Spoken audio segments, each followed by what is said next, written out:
402호 택배 맞으시죠? 저희 집 앞에 잘못 더라고요. 비도 오는데 이걸 직접 가져다 주셨네요. 어깨가 다 젖으셨는데 저 때문인가요? 아니에요. 괜찮습니다. 금방 내려가는 길이었으니까요. 옷이 많이 젖으셨는데 잠깐 들어와서 말리고 가세요. 따뜻한 차라도 한 잔 드릴까요? 차 한 잔의 온기가 그렇게 뜨거울 줄은 몰랐습니다. 멈춰버린 줄만 알았던 제 심장이 다시 뛰기 시작했거든요. 혼자가 편하다고 믿었는데 사실은 누군가의 온기가 간절했던 걸까요? 그날의 만남은 단순한 택배 전달로 시작됐지만 제 멈춰버린 인생을 송두리째 흔들어 놓은 계기가 되었습니다. 남편을 보내고 세상과 담을 쌓았던 제 방 안에 환한 전등 불빛과 은은한 나무 향기가 스며들기 시작한 건 바로 그분 덕분이었습니다. 예기치 못한 아찔한 사고와 빗속의 기다림을 지나 결국 믿기 어려울 만큼 따뜻한 봄날이 제 앞에 다가왔습니다. 지금부터 여러분께 기장 바닷가 낡은 빌라에서 55세 세림 씨에게 찾아온 마법 같은 두 번째 사랑 이야기를 들려드리겠습니다. 본격적으로 시작하기 전에 영상 오른쪽 아래 구독, 좋아요, 알림 설정 꼭 부탁드립니다. 여러분의 응원은 제게 큰 힘이 됩니다. 모두 무료입니다. 안녕하세요, 세림입니다. 반갑습니다. 안녕하세요. 부산 기장 바닷가 바람끝이 유난히 짠 어느 낡은 빌라에서 홀로 시간을 견디고 있는 55세 김세림입니다. 창밖으로 보이는 바다는 매일 같은 모습인 것 같은데 제 인생은 어쩌다 이렇게 멈춰버린 시계추처럼 정지해버린 걸까요? 불과 몇 년 전까지만 해도 제 삶은 가위질 소리와 사람들의 웃음소리로 가득했습니다. 20년 넘게 동네 어귀에서 작은 미용실을 운영하며 손님들의 머리카락을 만지고 그들의 고단한 삶을 들어주는 게 제 유일한 기쁨이었죠. 세림 씨, 오늘도 솜씨 좋네. 라는 칭찬 한마디에 피로가 씻은 듯이 사라지곤 했던 참 활기찬 여자였습니다. 하지만 인생이란 게 참 무심하더군요. 가장 의지했던 남편을 모진 병으로 먼저 보내고 나니 제 손에 들린 가위가 그렇게 무거울 수가 없었습니다. 결국 평생의 자부심이었던 미용실을 정리하고 저는 스스로 세상과 담을 쌓은 채 이 낡은 빌라 안으로 숨어버렸습니다. 무기력함이라는 놈은 예고도 없이 찾아와 제 일상을 갉아먹기 시작했습니다. 아침에 눈을 떠도 창밖으로 보이는 저 바닷바람을 마주하는 것 말고는 특별히 해야 할 일이 없더군요. 예전 같으면 남편 아침밥 차려주느라 도마 소리가 경쾌하게 울렸을 부엌엔 이제 먼지 앉은 냄비들과 차갑게 식은 물 한 잔만이 덩그러니 놓여 있습니다. 정성껏 국을 끓여봐야 마주 앉아 맛있다며 한 그릇 비워줄 사람이 없으니 대충 찬물에 밥을 말아 넘기거나 그마저도 귀찮아 끼니를 거르는 게 예산일이 되어버렸습니다. 엄마, 거기 혼자 계시면 병나요. 서울로 올라오세요. 저랑 같이 살아요. 서울에 자리 잡은 아들이 전화를 걸어올 때마다 목이 메어 설득하곤 합니다. 하지만 저는 차마 이 집을 떠날 수가 없었습니다. 삐걱거리는 현관문 소리부터 거실 벽지에 빛바랜 얼룩 하나까지 여기저기 남편과 함께 웃고 울던 흔적들이 화석처럼 박혀 있거든요. 이 집을 정리하고 떠난다는 건 남편과 맺어온 마지막 끈을 제 손으로 끊어버리는 것 같아 차마 발길이 떨어지지 않았습니다. 그래서 저는 차라리 바닷바람을 맞으며 홀로 남겨지는 고독을 선택했습니다. 하루에 내뱉는 말이라고는 마트 계산대에서 봉투 하나 주세요라는 짧은 한마디가 전부인 날들이 반복되었습니다. 텅 빈 거실에 멍하니 앉아 있으면 벽시계의 초침 소리가 유난히 크게 들리는데 그 소리가 마치 제 남은 인생이 조금씩 깎여나가는 소리처럼 들려 가슴 한구석이 시큰해지곤 했습니다. 누군가를 만나는 것도 새로운 관계를 맺는 것도 이제는 그저 두렵고 버거운 일이 되어버렸죠. 이대로 이 적막함 속에 파묻혀 조용히 잊히는 것이 제 마지막 소원이라 생각하며 살았습니다. 그런데 말입니다. 멈춰버린 줄만 알았던 제 인생의 태엽이 다시 감기기 시작할 줄은 꿈에도 몰랐습니다. 그 적막한 고요를 깨뜨린 건 정말이지 사소한 실수 하나에서 시작된 우연이었거든요. 본격적으로 제 가슴 떨리는 인생의 두 번째 이야기를 들려드리기 전에 영상 오른쪽 아래 구독과 좋아요, 알림 설정 꼭 부탁드립니다. 저처럼 혼자만의 시간을 견디고 계신 분들에게 제 이야기가 작은 위로가 되길 바라는 마음입니다. 서울에 사는 아들 녀석에게서는 일주일에 한두 번꼴로 전화가 와요. 엄마, 거긴 바람도 너무 차고 혼자 계시면 병나요. 서울 제 집으로 올라오세요. 손주 녀석도 할머니 보고 싶다고 난리예요. 아들의 목소리에는 걱정이 뚝뚝 묻어납니다. 자식 키워놓으니 다 소용없다더니 그래도 지 어미 혼자 적막한 바닷가 오래된 빌라에서 늙어가는 게 마음이 쓰이는 모양이에요. 하지만 저는 그 전화를 받을 때마다 괜히 딴청을 피웁니다. 야야, 서울은 공기도 탁하고 사람도 많아서 싫다. 난 여기가 편해. 바다도 보고 공기도 좋고 얼마나 좋으냐. 마음에도 없는 소리를 하며 아들의 제안을 밀어내곤 하죠. 사실 아들이 싫어서가 아니에요. 며느리 눈치가 보여서도 아니고요. 단지 이 집을, 이 낡고 오래된 공간을 정리하는 게 제게는 세상에서 가장 무거운 숙제처럼 느껴지기 때문입니다. 이 집은요, 제 남편과 제가 젊은 시절 고생해서 처음으로 장만한 우리들의 보금자리였어요. 미용실하며 한 푼 두 푼 모은 돈에 남편이 현장에서 땀 흘려 번 돈을 보태서 이 빌라에 들어오던 날 우리 둘이 부둥켜 안고 얼마나 울었는지 모릅니다. 거실 벽지에 묻은 작은 얼룩은 예전에 남편이 못질하다 실수로 낸 자국이고 베란다, 문틀이 삐걱거리는 소리는 비가 오면 늘 남편이 기름칠해주던 그 소리 그대로예요. 아들은 자꾸 집을 팔고 짐을 정리하자고 설득하지만 제 눈에는 이 집의 물건 하나하나가 다 살아있는 남편 같아요. 남편이 즐겨 앉던 낡은 가죽 소파의 꺼진 부분, 베란다에 놓인 남편의 손때 묻은 화분들. 이 짐들을 버리고 집을 떠난다는 건 저 하늘나라로 먼저 간 남편을 다시 한번 이 세상에서 영영 지워버리는 것 같아 차마 용기가 나질 않더라고요. 짐을 싸는 상상만 해도 심장이 덜컥 내려앉고 남편과 또 한 번의 이별을 하는 것 같아 밤잠을 설치곤 합니다. 그래서 저는 결국 홀로 남는 삶을 선택했습니다. 아들의 간곡한 부탁도 서울의 화려한 생활도 저를 움직일 수는 없었어요. 차라리 매일 아침 창밖으로 불어오는 차가운 기장 바닷바람을 맞으며 그 바람 속에 섞여 있을 것만 같은 남편의 흔적을 쫓으며 사는 게 제게는 더 큰 위로가 되거든요. 남들이 보기엔 미련하고 고집스러운 늙은이라고 할지도 모르겠어요. 하지만 저에게 이 집은 단순히 시멘트로 지어진 건물이 아닙니다. 제 20대와 30대 그리고 남편과 함께했던 전 생애가 녹아있는 박물관 같은 곳이죠. 여기서 바다를 바라보고 있으면 가끔은 남편이 밖에서 세리마 나왔어 하고 문을 열고 들어올 것만 같은 착각이 들기도 해요.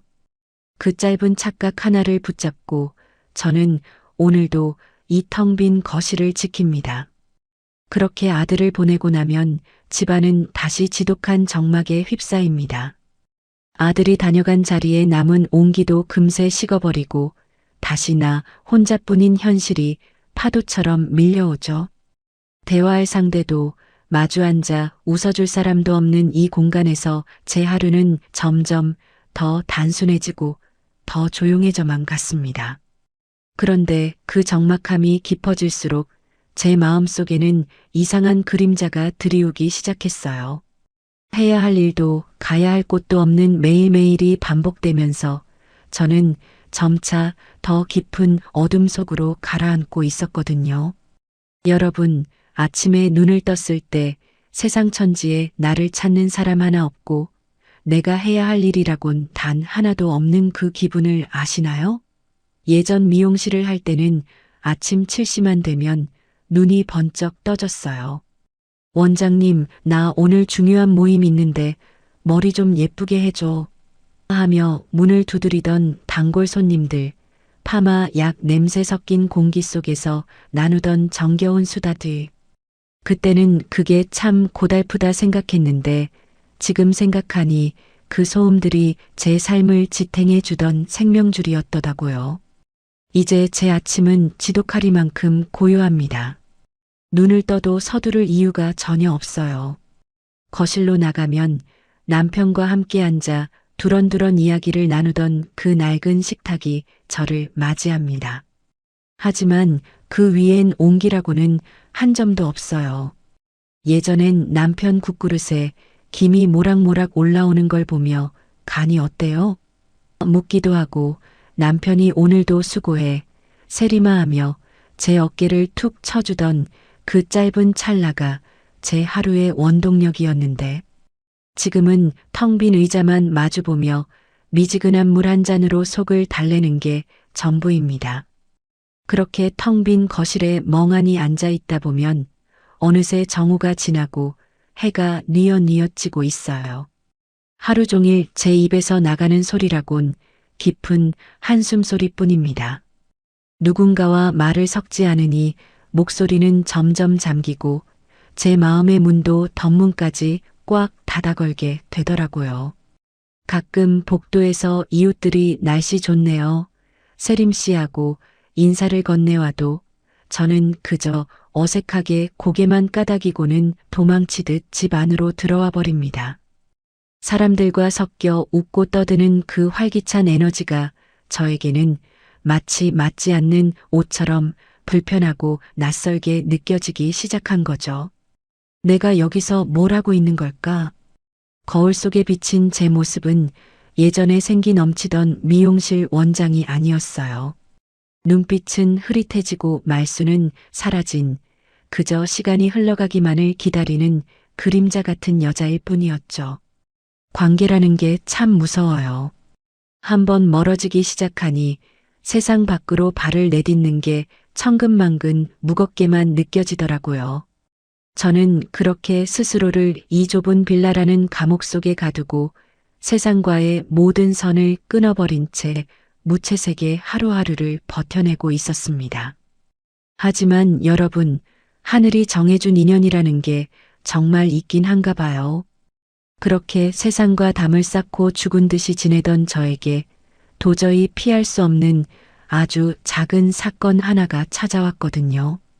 평소 같으면 그냥 무시하고 지나쳤을 그 작은 일이 제 닫힌 문을 두드리기 시작한 건 어느 비 오는 날 오후였습니다. 세상과 담을 쌓고 지낸 지도 참 오래되었습니다. 아침에 눈을 뜨면 습관적으로 텔레비전부터 켜요. 내용이 궁금해서가 아니라 그저 적막한 집안의 사람 목소리라도 들려야 제가 살아있다는 걸 겨우 느낄 수 있었거든요. 그렇게 멍하니 하루를 보내던 어느 비 오는 오후였습니다. 며칠째 미뤄둔 고지서라도 확인해야겠다 싶어 무거운 몸을 이끌고 1층 공동 우편함으로 내려갔죠.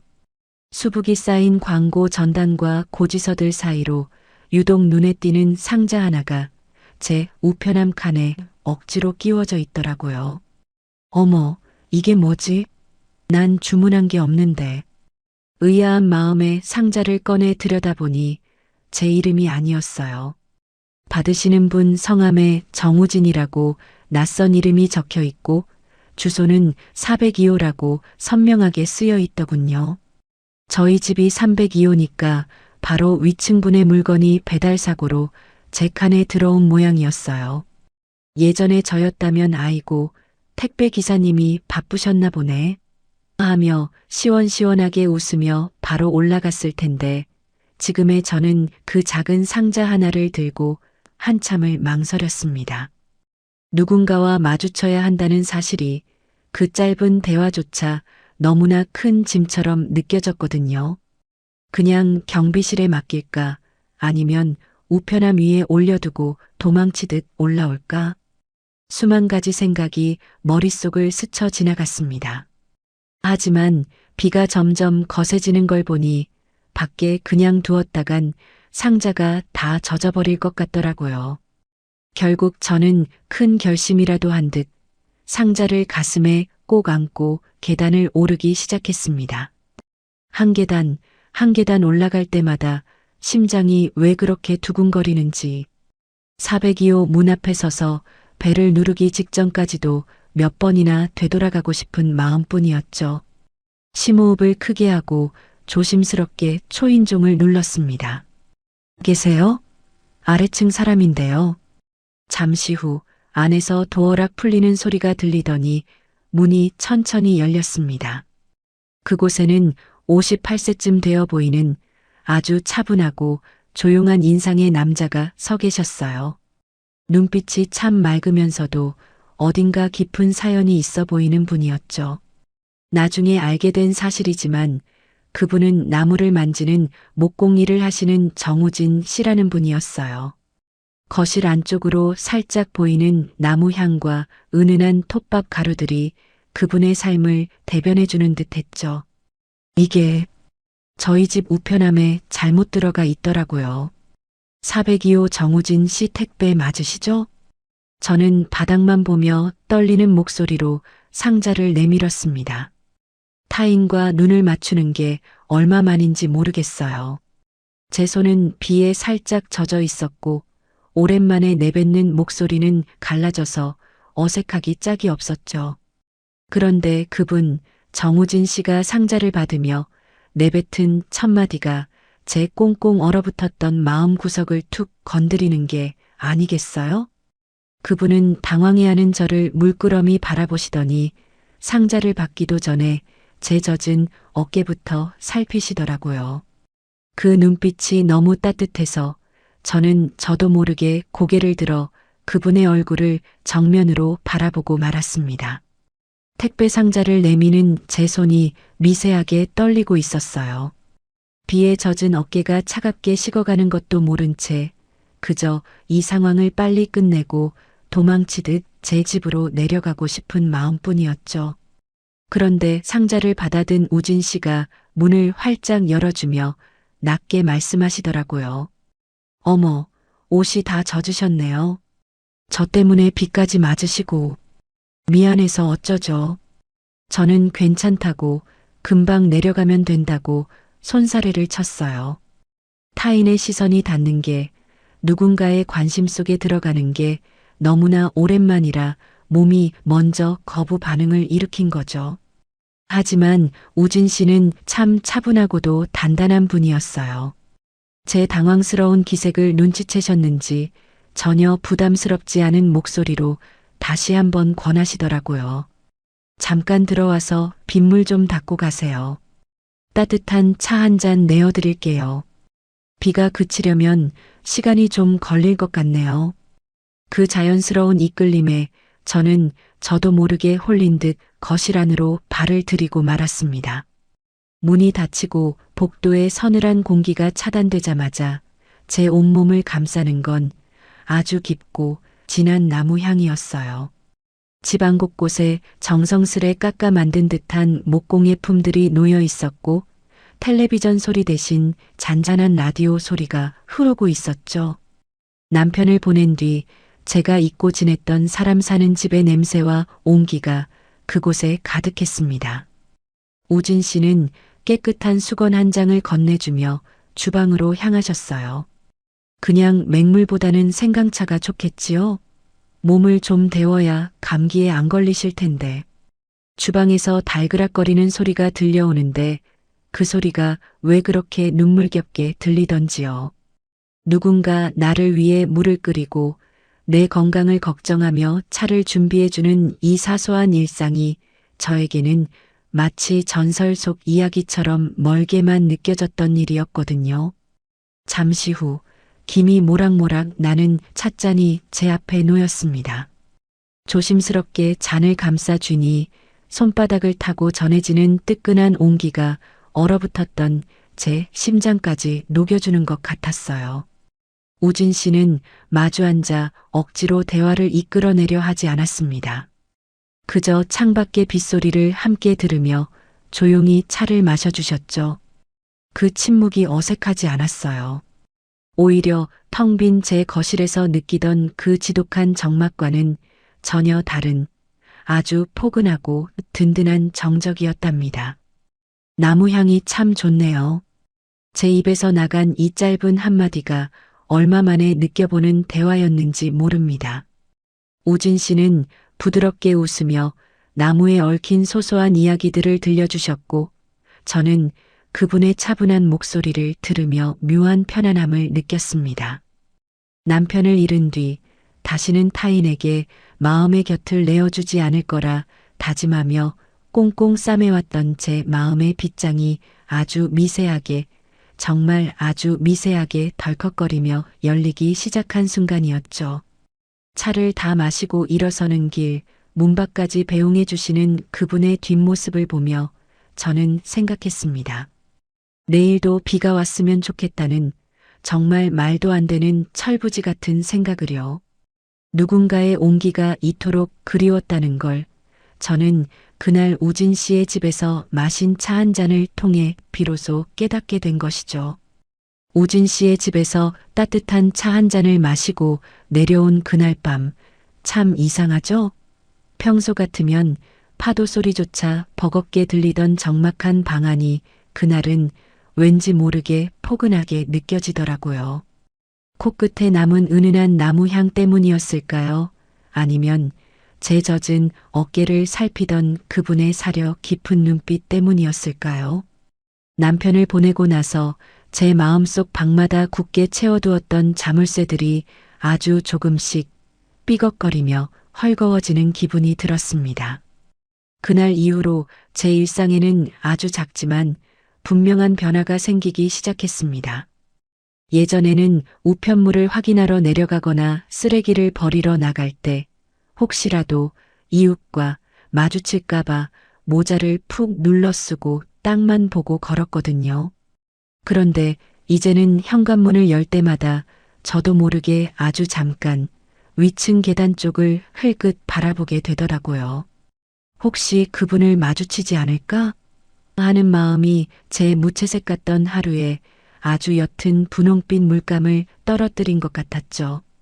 운 좋게 계단에서 우진 씨를 마주치는 날이면 제 심장은 철부지 소녀처럼 쿵쾅거리며 요동을 칩니다.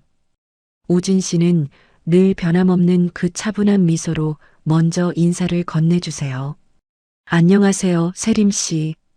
오늘도 바닷바람이 차네요. 감기 조심하셔야겠어요. 그저 스쳐 지나가는 짧은 안부 인사일 뿐인데 그 목소리가 제 귓가를 맴돌 때면 텅 비어있던 제 가슴속 공간이 따뜻한 온기로 꽉 차오르는 기분이 듭니다. 주차장에서 장을 보고 돌아오는 길에 마주쳤을 때는 무거운 짐을 번쩍 들어 올려주시며 엘리베이터 앞까지 옮겨다 주시기도 했죠.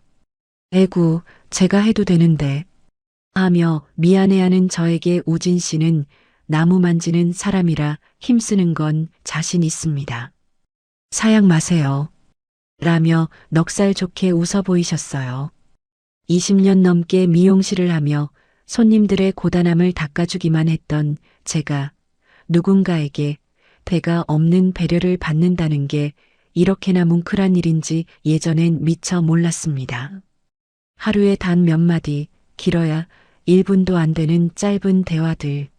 하지만 저는 어느샌가 그 찰나의 순간을 하루 중 가장 소중한 조각으로 간직하게 되었습니다.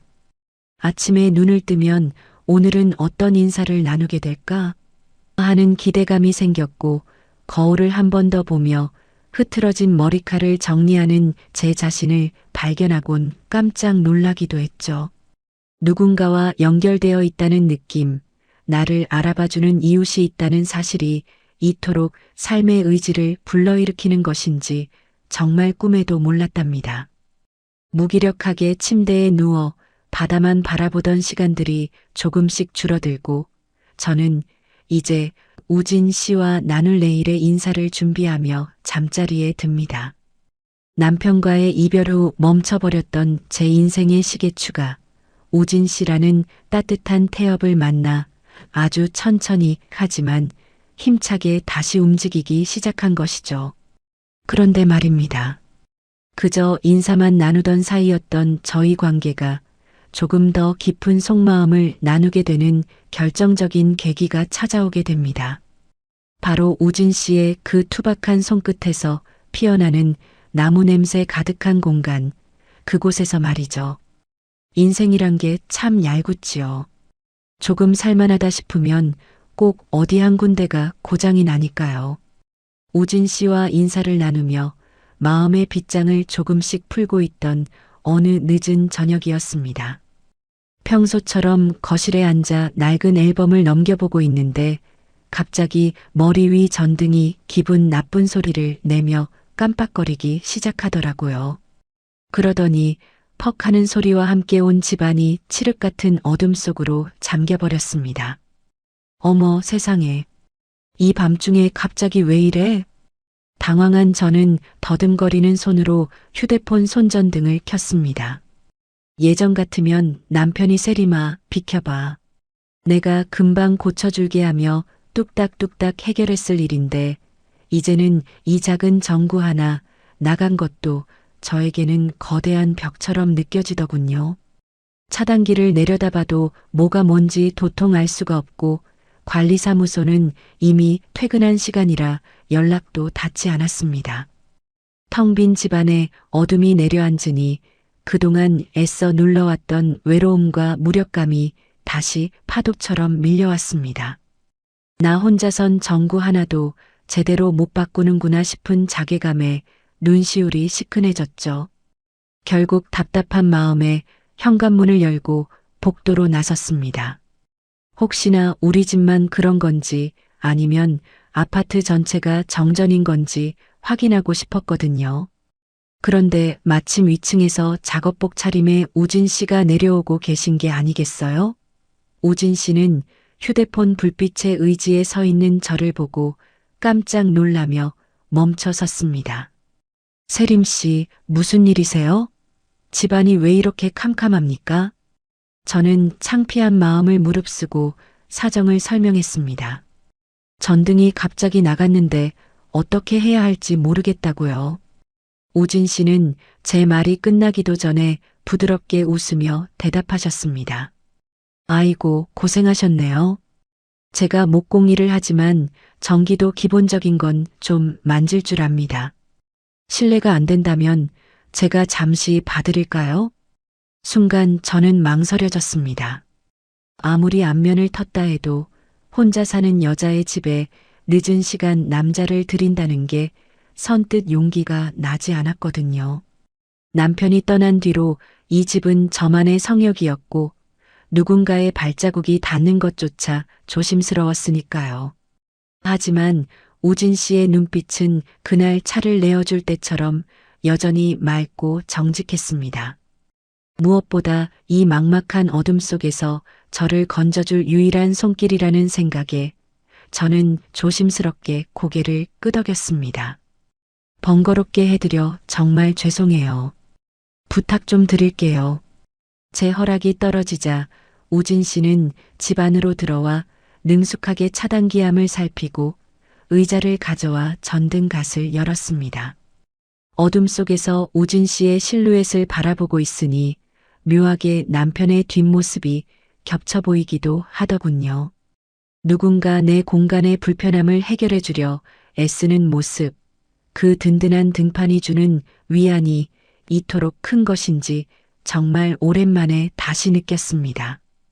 우진 씨의 손길이 닿을 때마다 조금씩 들리는 금속성 소리와 차분한 숨소리, 그 소리들이 적막하던 제 집안을 다시 생기로 채워가고 있었습니다.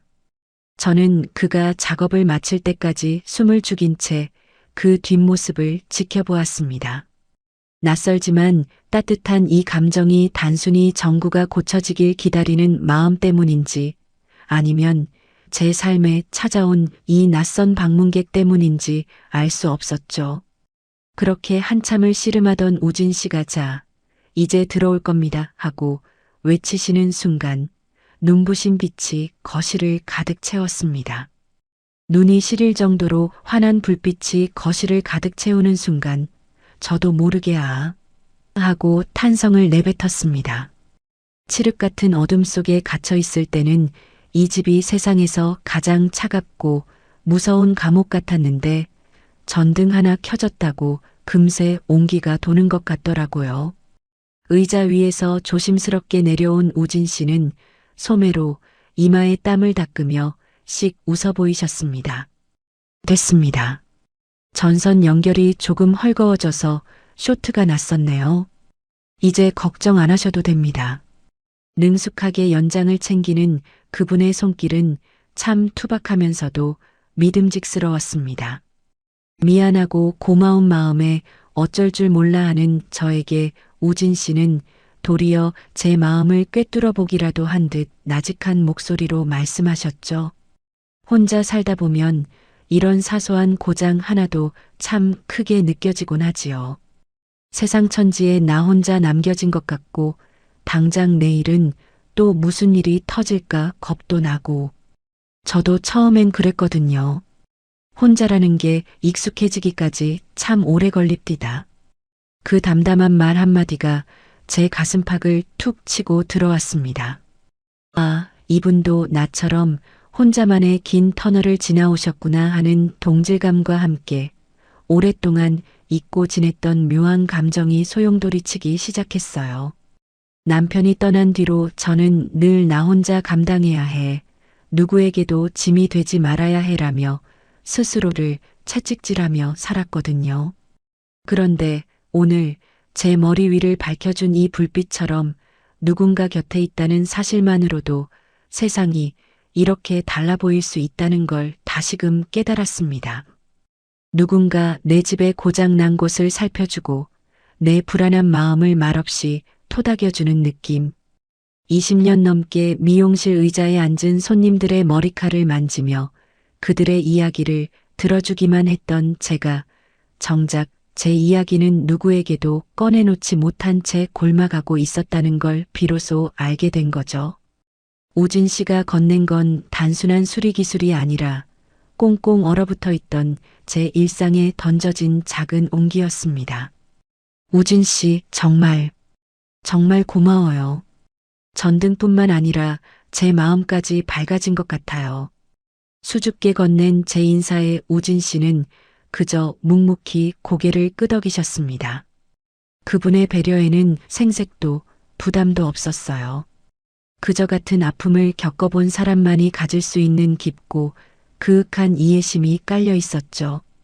텅 빈 식탁에 홀로 앉아 차가운 물을 들이켜던 밤들과는 전혀 다른 아주 따뜻하고 몽글몽글한 기운이 제 거실 바닥부터 차오르기 시작했습니다.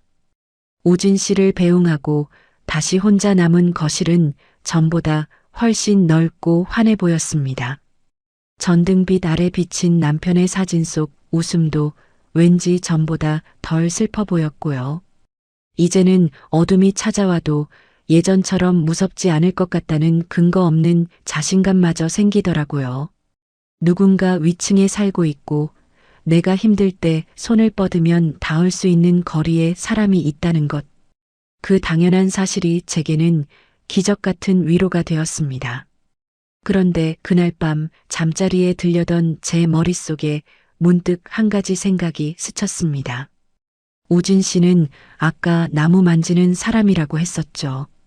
그분의 집안을 가득 채웠던 그윽한 나무 향기와 거실 한 구석에 놓여있던 미완성 목공예품들이 자꾸만 눈앞에 아른거렸습니다. 9페이지 문득 떠오르는 얼굴, 마음의 파동. 창밖으로 부서지는 햇살이 거실 바닥에 길게 내려앉고 맑고 투명한 피아노 선율이 잔잔하게 흐릅니다. 세림의 목소리는 이전보다 조금 더 생기가 느껴집니다. 전등을 고쳐주고 가신 그날 밤 이후로 제 일상에는 참 이상하고도 낯선 불청객 하나가 찾아왔습니다. 바로 기다림이라는 녀석이에요. 예전에는 해가 뜨면 그저 하루를 어떻게 버텨야 하나 막막하기만 했는데 이제는 눈을 뜨자마자 저도 모르게 위층에서 들려오는 미세한 소리에 귀를 기울이게 되더라고요. 쿵 하고 무거운 나무를 옮기는 소리나 규칙적으로 들려오는 사포질 소리가 들리면 아, 그분이 깨어 계시구나 하고 안도하며 혼자 배시시 웃음이 나기도 합니다.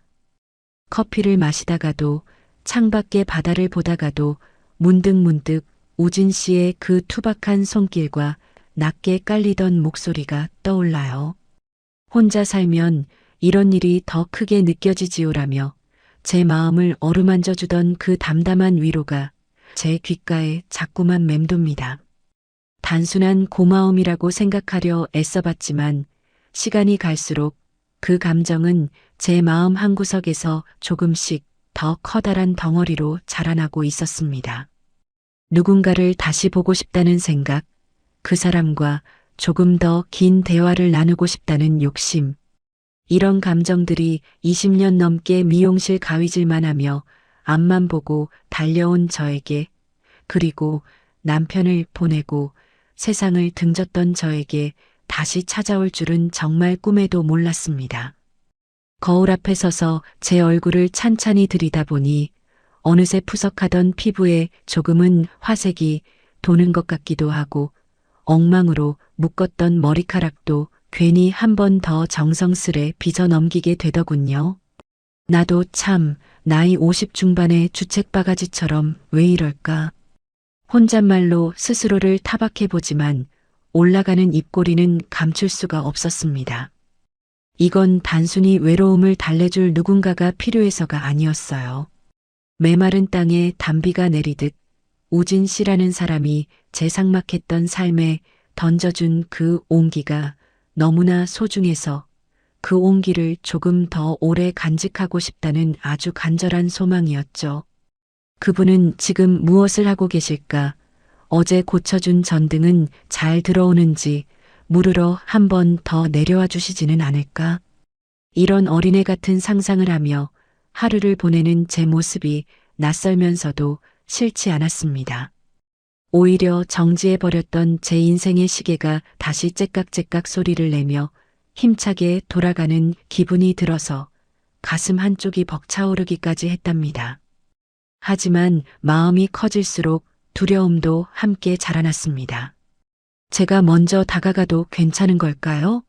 그분은 그저 이웃으로서 베푼 친절일 뿐인데 제가 너무 앞서 나가는 건 아닐까 하는 걱정에 선뜻 발걸음이 떨어지지 않았습니다. 402호 문 앞까지 갔다가 다시 돌아온 것만 해도 벌써 여러 번이었죠. 그렇게 망설임과 설렘 사이에서 줄타기를 하던 제게 도저히 모른 척할 수 없는 아주 용기 있는 생각이 하나 찾아왔습니다.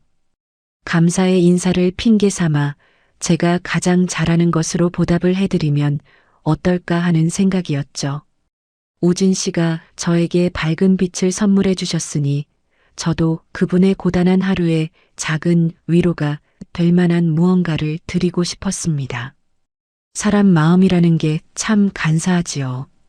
우진 씨를 향한 설레는 마음을 품고 나니 평소엔 그렇게 무겁던 제 몸이 구름 위를 걷는 것처럼 붕 떠 있는 기분이었습니다. 그날도 그랬어요. 우진 씨에게 고마운 마음을 전하려고 주방에서 정성스레 국을 끓이고 있었거든요. 남편 떠나고 나선 쳐다보지도 않던 냄비를 꺼내어 멸치 육수를 내고 정성껏 재료를 다듬었습니다. 이걸 가져다 드리면 그분이 어떤 표정을 지으실까 하는 즐거운 상상에 빠져 있었죠. 그런데 그 설렘이 너무 과했던 모양입니다. 잠시 거실로 나와 우진 씨에게 건넬 짧은 편지를 적어보겠다고 펜을 든 게 화근이었어요. 전등 고쳐주셔서 정말 감사합니다라는 문장을 썼다 지웠다 반복하며 한참을 고민하고 있는데 어디선가 매캐한 냄새가 코끝을 스치더라고요. 처음엔 그냥 누가 밖에서 뭘 태우나 싶었는데 고개를 들어보니 아차 싶었습니다. 주방 쪽에서 하얀 연기가 뭉게뭉게 피어올라 거실 천장까지 가득 메우고 있었던 거예요. 아이고, 내 정신 좀 봐. 불이야, 불. 혼비백산에서 달려갔지만 이미 냄비는 시커멓게 타들어가고 있었고 매운 연기 때문에 눈조차 제대로 뜰 수 없었습니다. 당황하니 평소 잘 알고 있던 가스밸브 차단 방법조차 머릿속에서 하얗게 지워지더군요. 젖은 행주를 찾으려 허둥대다가 발을 헛디뎌 주저앉았고 쿨럭거리는 기침 소리와 함께 제 마음속엔 이러다 큰일 나겠다는 공포가 순식간에 차올랐습니다. 20년 넘게 미용실을 운영하며 온갖 손님들을 상대했던 강단은 어디로 갔는지 그저 떨리는 손으로 바닥만 짚고 있을 뿐이었죠. 그때였습니다. 쾅쾅쾅 하고 현관문을 세게 두드리는 소리가 들렸어요. 세림 씨 안에 계세요? 바로 위층에 있던 우진 씨였습니다. 아마도 위층까지 번진 연기 냄새를 맡고 달려오신 모양이었죠. 제가 대답할 겨를도 없이 우진 씨는 열려있던 문을 밀고 거실 안으로 뛰어들어오셨습니다. 우진 씨는 당황한 기색 하나 없이 순식간에 상황을 파악하셨어요. 움직이지 마세요. 라고 외치시더니 셔츠 소매로 코와 입을 가리고는 연기 가득한 주방으로 거침없이 돌진하셨죠.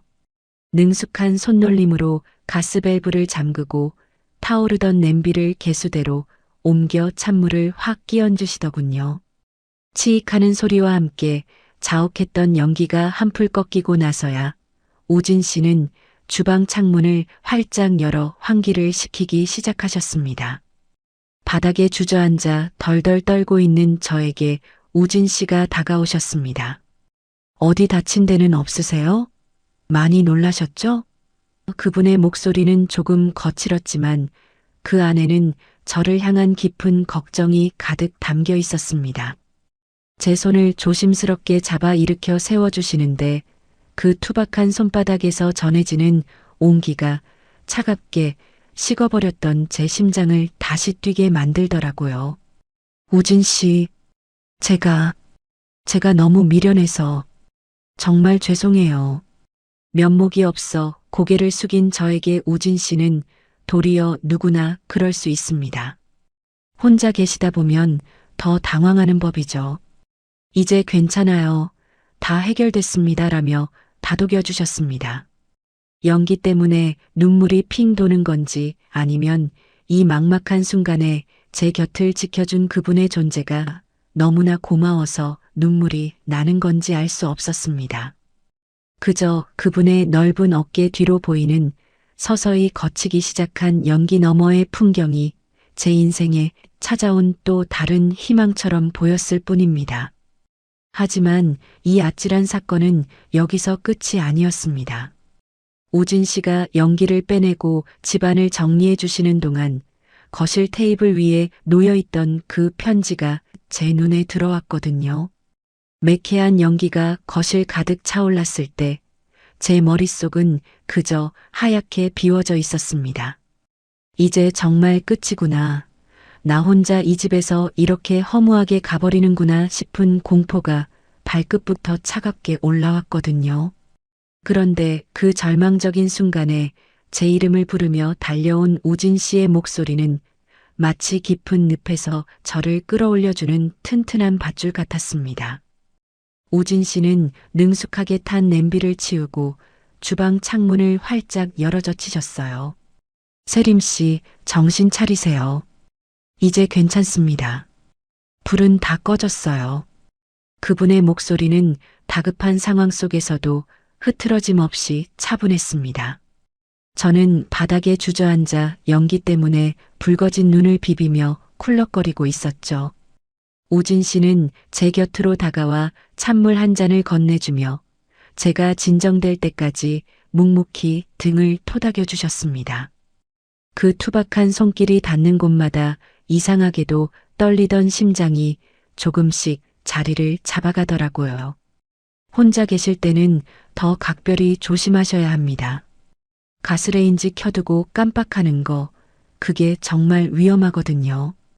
다음부턴 타이머라도 꼭 맞춰두세요.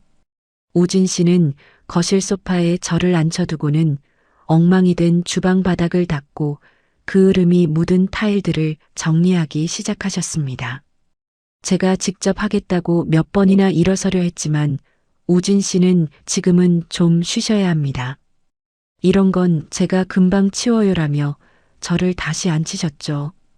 20년 넘게 미용실 주방에서 손님들 커피 물 끓이고 간식 챙기며 늘 대접하는 사람으로만 살았던 제가 누군가 제 주방을 대신 치워주는 뒷모습을 보고 있으니 묘한 기분이 들었습니다. 단순히 이웃이 도와주는 친절, 그 이상의 감정이 제 가슴 밑바닥에서 뜨겁게 요동치기 시작했습니다. 남편이 떠난 뒤로 저는 늘 지키는 사람이었어요. 아들을 지키고 집을 지키고 제 자존심을 지키느라 정작 저 자신이 누군가에게 보호받고 싶다는 생각은 사치라고만 여겼죠. 그런데 오늘 연기자욱한 이 난장판 속에서 우진 씨의 넓은 등을 보고 있으니 나도 누군가에게 기대어 지켜지는 존재가 되고 싶었구나 하는 진심이 툭 터져 나왔습니다. 우진 씨가 건네는 말 한마디 한마디에는 억지로 꾸며낸 위로가 없었습니다. 그저 덤덤하게 제 안전을 걱정하고 제 놀란 마음을 헤아려주는 그 깊은 배려가 제 다친 마음의 빗장을 완전히 부수어버린 것 같았죠. 텅 빈 집안에서 시계 소리만 듣고 살던 저에게 누군가 내 이름을 부르며 달려와주고 내 하루의 안위를 걱정해 준다는 게 이토록 눈물겨운 일인지 예전엔 미처 몰랐습니다. 우진 씨, 정말 고마워요. 제가 너무 정신이 없어서 제대로 인사도 못 드렸네요. 간신히 진정된 목소리로 인사를 건네자 우진 씨는 정리하던 손길을 멈추고 저를 향해 싱긋 웃어 보이셨습니다. 그 미소 하나에 거실을 가득 채웠던 탄 냄새도 제 마음을 짓누르던 불안함도 한순간에 씻겨 나가는 기분이었죠. 이분 곁에 있으면 왠지 모를 안도감이 느껴져요. 마치 거친 바닷바람을 막아주는 든든한 방파제처럼 제 흔들리는 인생을 꽉 붙잡아줄 것만 같은 그런 예감이 들었습니다. 하지만 여러분, 이 소동이 가져온 뜻밖의 결말이 하나 더 있었습니다. 우진 씨가 주방 정리를 마치고 돌아가려던 찰나 제 시선이 거실 테이블 위에 덩그러니 놓인 그 미완성 편지에 머물렀거든요. 연기 소동 때문에 미처 치우지 못한 제 서툰 마음의 기록 말이죠. 그 소동이 있었던 밤 우진 씨가 돌아가고 난 뒤에도 저는 한참 동안 거실 소파에 앉아 있었습니다. 탄 냄새를 빼내려 열어둔 창문 사이로 기장 바다에 짠 바람이 밀려 들어왔지만 이상하게도 예전처럼 몸이 떨리거나 마음이 시리지는 않더라고요. 오히려 우진 씨가 머물다간 그 자리에 남은 은은한 나무 향기와 따뜻한 잔상이 제 거실의 차가운 공기를 천천히 데워주는 기분이었습니다. 인생이란 게 참 묘해요. 그토록 무섭고 막막하던 이 집이 전등 하나 고쳐주고 연기 가득한 주방을 정리해준 사람 하나 생겼다고 이렇게 다르게 느껴질 수 있다니요. 예전에는 밤늦게 이상한 소리만 나도 가슴이 철렁 내려앉으며 나 혼자 어쩌나 하는 공포에 질리곤 했거든요.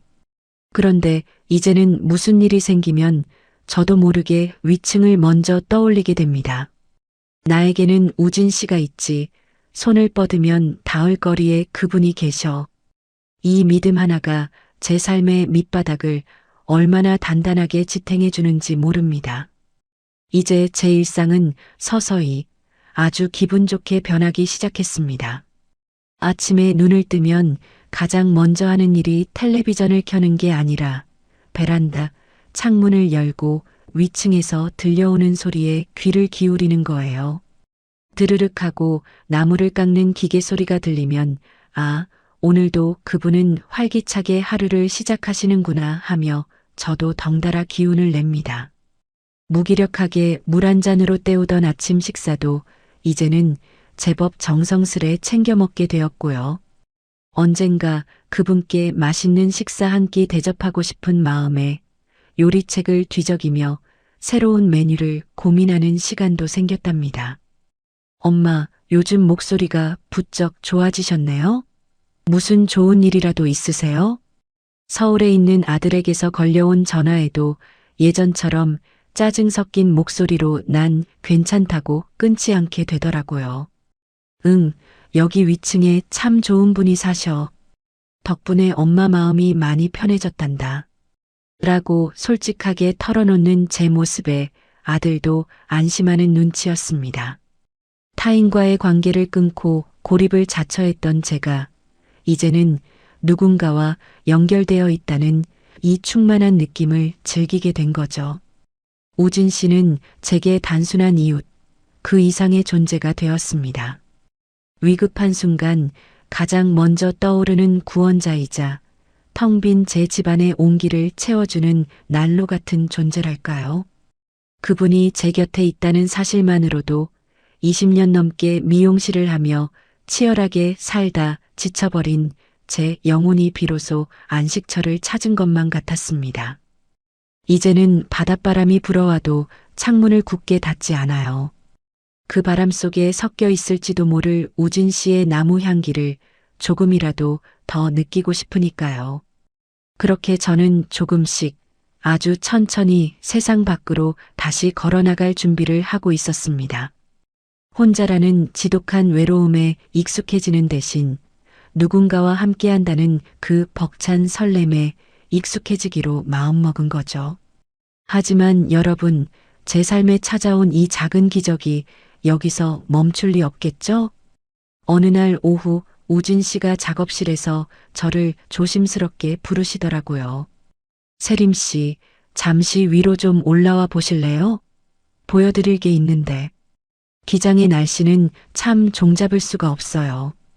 분명 아침엔 해가 쨍쨍해서 가벼운 마음으로 시장 바구니를 들고 나섰거든요.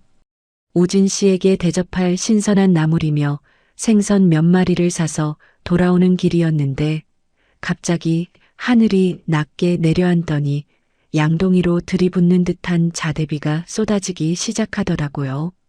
에구, 이를 어째? 소리가 절로 나왔습니다. 장바구니는 무겁고 신발은 이미 빗물에 젖어 질척거리는데 근처엔 비를 피할 마땅한 처마조차 보이지 않았습니다. 길가에 멈춰서서 비를 피해보려 애썼지만 쏟아지는 빗줄기는 제 어깨를 사정없이 때렸습니다. 20년 넘게 미용실을 하며 늘 손님들 머리카락 젖지 않게 수건부터 챙겨주던 제가 정작 제 몸 하나 건사하지 못하고 길 위에서 쩔쩔매고 있는 꼴이라니. 나이 먹고 이게 무슨 망신일까 싶은 생각에 처량한 마음마저 들었습니다. 빗물인지 눈물인지 모를 것이 뺨을 타고 흘러내리던 그때였어요. 빵 마이너스 빵 마이너스. 비구름 때문에 침침해진 도로 너머로 익숙한 차량 한 대가 제 앞에 부드럽게 멈춰 섰습니다. 차 창문이 스르르 내려가더니 그 너머로 걱정 가득한 눈을 한 우진 씨의 얼굴이 보였어요. 세림 씨, 얼른 타세요. 감기 걸리겠어요. 우진 씨의 다급한 목소리에 저는 얼떨결에 뒷좌석에 장바구니를 싣고 조수석에 올라탔습니다. 차 안은 바깥의 소란스러운 빗소리와는 대조적으로 아주 아늑하고 따뜻했습니다. 에어컨 대신 은은하게 틀어놓은 히터 바람이 제 젖은 몸을 감싸 안는데 그제야 긴장이 풀리며 온몸에 힘이 쭉 빠지더라고요. 우진 씨는 말없이 뒷좌석에서 깨끗한 수건을 꺼내 제 무릎 위에 올려주셨습니다. 저는 너무 미안하고 고마워서 고개도 제대로 못 들고 우진 씨, 여기까지 어쩐 일이세요? 이 빗속에 하고 조심스럽게 물었죠. 아침에 일기예보를 보니까 오후에 갑자기 비 소식이 있더라고요. 아까 세림씨 시장 가시는 뒷모습을 본 게 기억나서 혹시나 비 맞고 계실까봐 근처를 좀 돌고 있었습니다. 다행히 금방 찾았네요. 우진 씨는 앞만 보고 덤덤하게 말씀하셨지만 저는 그 말 한마디에 심장이 멎는 것만 같았습니다. 비 예보를 보고 혹시나 싶어 저를 찾아 근처를 돌고 있었다니요. 누군가 저를 위해 날씨를 확인하고 제 동선을 기억하며 빗속을 헤매며 저를 기다려 주었다는 사실이 믿기지 않았습니다. 남편이 떠난 뒤로 비 오면 우산 챙겨라, 늦으면 마중 나갈게라는 말은 제 인생에서 영영 사라진 줄만 알았거든요. 그 세심한 마음이 제 가슴 깊은 곳을 울렸습니다. 단순히 친절한 이웃의 호의라고 하기엔 그 울림이 너무나 크고 묵직했죠. 차창을 때리는 빗소리가 이제는 무서운 소음이 아니라 우리 둘만의 시간을 지켜주는 포근한 배경음악처럼 들렸습니다. 핸들을 잡은 우진 씨의 투박한 손등을 훔쳐보며 저는 이 짧은 귀갓길이 끝나지 않았으면 좋겠다는 철없는 생각을 또 한 번 하고 말았습니다. 누군가에게 제가 기억되는 존재라는 것, 그리고 나를 지켜봐주는 따뜻한 시선이 늘 곁에 있다는 것. 그 사실만으로도 제 삶의 무게가 절반은 가벼워지는 기분이었습니다. 빌라 주차장에 도착해 차 문을 열려는데 우진 씨가 제 팔을 살짝 잡으며 한마디 덧붙이시더라고요. 여러분, 나이 50 중반에 누군가와 나란히 걷는다는 게 이렇게나 숨가쁜 일인지 예전엔 미처 몰랐습니다. 비 오는 날 차 안에서 건네주신 우진 씨의 따뜻한 배려 이후 저희 사이엔 말로 다 설명할 수 없는 묘한 기류가 흐르기 시작했거든요. 그러던 중 동네 어귀에서 작은 야시장 축제가 열린다는 소식을 들었습니다. 평소 같으면 시끄럽기만 하지 뭐 하며 문을 걸어 잠갔을 제가 우진 씨가 세림 씨 저녁에 바람도 쐴 겸 야시장 구경 안 가실래요? 라고 물어오자마자 기다렸다는 듯이 고개를 끄덕이고 말았답니다. 축제장 입구에 들어서자마자 화려한 조명들이 밤바다를 수놓고 있었고 맛있는 음식 냄새가 코끝을 간지렸습니다. 수많은 인파 속에서 우진 씨와 나란히 걷는데 자꾸만 그분의 어깨와 제 어깨가 스칠 듯 말 듯 맞닿는 거예요. 그 짧은 접촉 하나에 심장이 쿵 하고 내려앉으면서 20대 시절 첫 데이트를 나갔을 때처럼 손바닥에 땀이 배어 나오더라고요. 미용실 손님들 머리를 만질 때는 그렇게나 담담하던 제 손이 우진 씨 옆에서는 왜 이렇게 갈 곳을 몰라 헤매는지 제 스스로가 참 우스우면서도 신기했습니다. 사람이 참 많네요. 제 옷자락이라도 잡으세요. 놓치면 안 되니까요. 우진 씨가 툭 던진 그 말 한마디에 저는 얼굴이 화끈 달아올랐습니다. 차마 옷자락은 못 잡고 그분의 보폭에 맞춰 바짝 붙어 걷는데 사람들 틈바구니에서 저를 보호하듯 바깥쪽으로 서서 걷는 우진 씨의 배려가 온몸으로 느껴졌습니다. 왁자지껄한 소음들 속에서도 제 귀에는 우진 씨의 낮은 숨소리와 신발이 지면을 딛는 소리만 선명하게 들려왔죠. 오랫동안 잊고 살았던 설렘이라는 감정이 마치 마른 나무에 불이 붙듯 제 온몸으로 번져나가는 기분이었습니다. 야시장 가판대 앞에 서서 어묵 국물을 나눠 마시고 유치한 장난감들을 구경하며 아이처럼 웃는 우진 씨를 바라보았습니다. 평소엔 그저 과묵하고 진중한 분인 줄만 알았는데 조명 아래서 환하게 웃는 그분의 눈가 주름이 왜 그렇게 따뜻하고 근사해 보이던지요. 누군가를 좋아하게 된다는 건 그 사람의 사소한 표정 하나에 내 세상이 통째로 흔들리는 일이라는 걸 저는 참 늦은 나이에 다시금 절절하게 깨닫고 있었습니다. 세림 씨, 저기 예쁜 머리핀이 있네요. 미용실 하셨으니까 이런 거 잘 아시죠? 우진 씨가 가리킨 곳에는 반짝이는 큐빅이 박힌 작은 핀들이 진열되어 있었습니다. 20년 넘게 가위만 잡았지 정작 제 머리엔 핀 하나 꽂아본 적 없는 제 삶이 문득 스쳐 지나갔습니다. 우진 씨는 수줍어하는 저를 대신해 핀 하나를 골라 제 머리칼에 살짝 대보시더군요. 그분의 손가락 끝이 제 머리카락을 스치는 순간 저는 숨을 멈출 수밖에 없었습니다. 이건 단순히 이웃 간의 호의가 아니었어요. 제 가슴 속에 선명하게 그어진 선, 연모라는 두 글자가 비로소 형체를 갖추기 시작한 순간이었습니다.